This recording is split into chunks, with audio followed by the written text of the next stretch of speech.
10 lottery winners whose fortunes led to their tragic deaths. It's a common enough dream to scoop an unimaginable amount of money on the lottery, but for a surprisingly large number of winners, that dream quickly descends into a nightmare. Relatives and friends all want a cut, spending gets out of hand, and sometimes drugs and booze take their toll. And in the most tragic cases, a lottery win can even lead to a premature death. Number 1. Abraham Shakespeare. Assistant truck driver Abraham Shakespeare's lottery ticket, bought in November of 2006, saw the 40-year-old win $17 million. But in actual fact, Shakespeare had asked his fellow driver, Michael Ford, to buy the winning numbers in Frostproof, Florida. This was the first sign of trouble for Shakespeare. Subsequently, Ford tried to sue the winner for $1 million. The litigation was unsuccessful, but unfortunately, this was not an end to Shakespeare's dramas. 3 years after the win, his worried family went to the police to report his disappearance. Law officers eventually searched the backyard of a home belonging to Shakespeare's friend and business partner, Doris D.D. Moore. The lottery winner's body was found there under recently laid concrete. Moore was charged with Shakespeare's murder, found guilty, and sentenced to life without parole. Shakespeare had once said, "I thought all these people were my friends, but then I realized all they want is just money." Sadly, he was 100% on the money with regard to Moore. 2. Amanda Clayton. In September 2011, mother of 2 Amanda Clayton scooped $1 million on Michigan lottery television game show Make Me Rich. The program certainly lived up to its name in Clayton's case, as the 24-year-old was then living in dire poverty in the city of Ecorse, Michigan.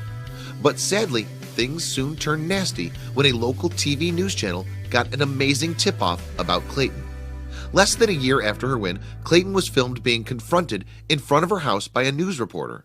It was alleged that, despite her winnings, Clayton was still claiming welfare.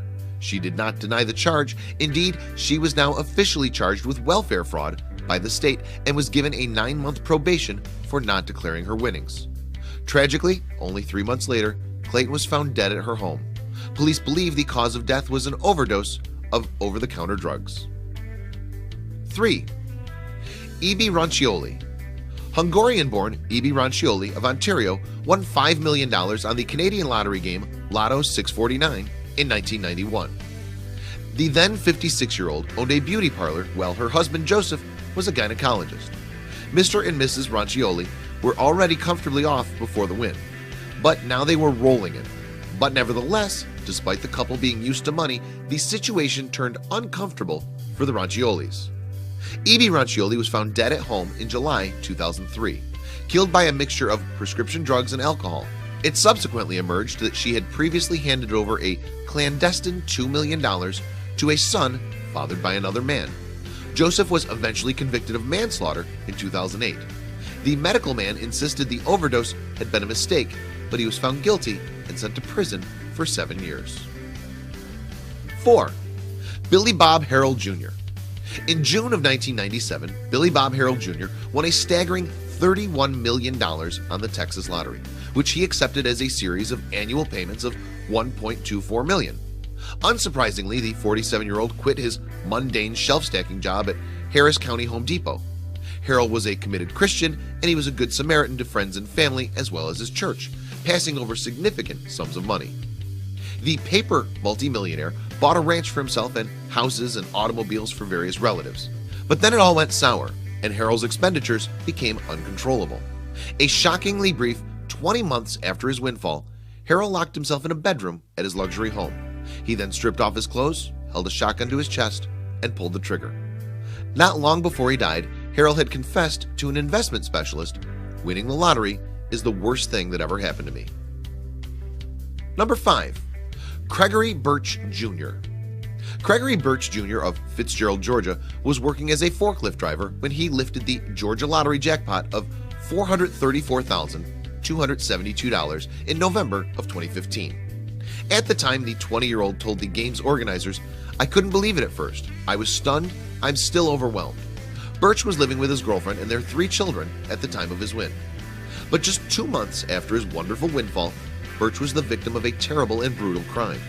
A gang of masked thugs showed up at Birch's home and threatened him and his family with a shotgun. Birch offered them his bank card, but he was shot dead anyway. Police later arrested 7 lowlifes and charged them with various offenses, including the luckless Birch's murder. 6. Arooj Khan. In June of 2012, 46-year-old Chicago resident Arooj Khan bought a scratch card at a convenience store. He duly scraped away at the card and discovered that he had won $1 million. Khan was already prosperous, owning a string of dry cleaning businesses in his hometown, but this time he had really cleaned up. Subsequently, the Illinois Lottery reported that a jubilant Khan had shouted, "I hit $1 million," but sadly, he was about to take a more fatal hit. Khan elected to take a lump sum, and a check for $425,000 was issued on June 19th. But the very next day, Khan died unexpectedly. Initially, it was believed that natural causes had done for Khan, but a persistent relative was skeptical and pushed for a more detailed autopsy. Further tests from the coroner showed that Khan had died of cyanide poisoning. This naturally raised suspicions that the man who won $1 million could have been the victim of foul play. To date, no charges have been brought against anyone. 7. Keith Gow. In 2005, a baker named Keith Gow and his wife Louise were well in dough when they won the equivalent of almost $12 million in the UK National Lottery.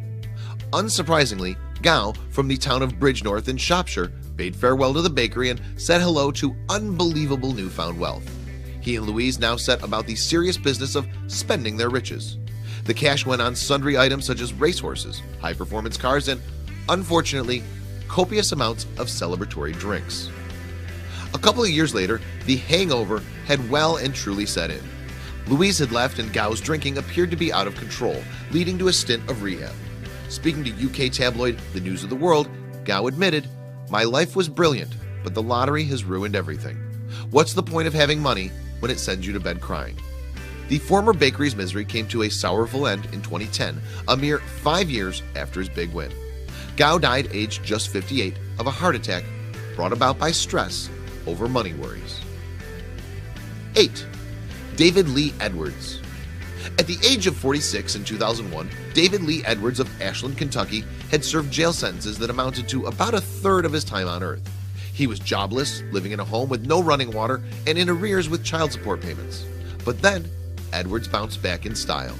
A Powerball ticket he bought won him no less than $27 million. Surely this was enough money to change not only his life, but that of his girlfriend, Shauna Maddox, and his wider family forever. Sadly it was, but not for the better. At the check presentation ceremony, Edwards said, "I want this money to last for me, for my future wife, for my daughter, and future generations." But then he celebrated with a mammoth spending spree, spoiling his buddies and himself with massive amounts of narcotics. Edwards is reputed to have blown an astonishing $3 million in the first 3 months following his win. Things went wildly downhill for the overwhelmed man from that point on. In 2013, a dozen years after his win, a broke and friendless Edwards died in a hospice. Number 9. Gerald Muswagon. Gerald Muswagon's huge lottery win of $10 million in 1998 came courtesy of a $2 Canadian Super 7 ticket. In time-honored fashion, Muswagon of Winnipeg in Manitoba set about spending his unaccustomed wealth in style. The then 42-year-old bought luxury goods and cars for himself and his wide circle of friends, and a house that soon became a venue for raucous parties. And as a host, Muswagon did not stint on shelling out for booze and drugs. Even with his new riches, poor Muswagon still managed to get into trouble with the law. In fact, he already had a criminal record that stretched back to 1981.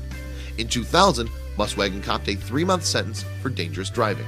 2 years later, he was sentenced to the same amount of time for sexual assault.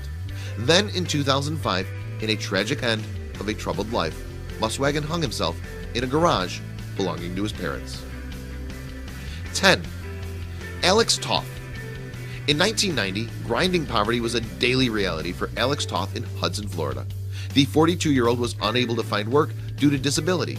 It was largely left to his 33-year-old wife, Rhoda, a nursing assistant, to support their family of 6 children. Then it happened. The lucky couple won $13 million on the Florida lottery. They sensibly decided to take their winnings in annual payments. Alex and Rhoda would receive 20 checks for the ominous amount of $666,666. They started their new life with a 3-month stay at the Mirage Hotel in Las Vegas in a $1 million per night suite. Share this video with your friends.